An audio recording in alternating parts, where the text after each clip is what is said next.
الحصان المتكبر.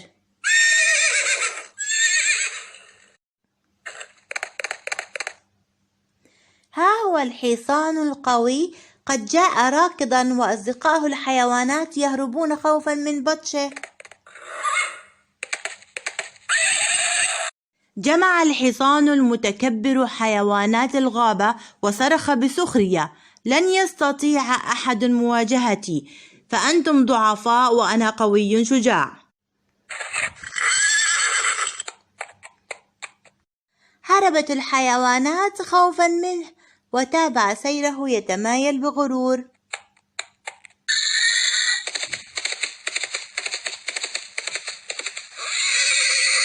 فجأة قرر الحصان أن يصعد جبلا شاهقا، فحذرته الغيمة الطيبة من السقوط، ولم يستجب لها، بل تابع تسلقه مزهوا بنفسه.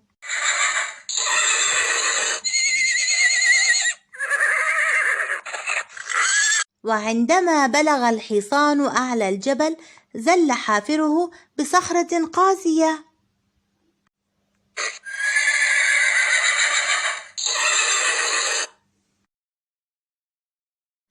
فخر الحصان المتكبر وسقط على الأرض متألما خائبا.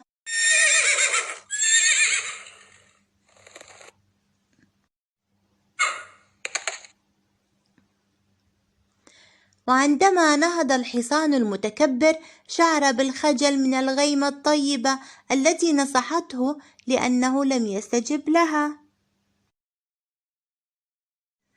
ثم عاد إلى أصدقائه متواضعا واعتذر منهم، فقبلوا اعتذاره مسرورين.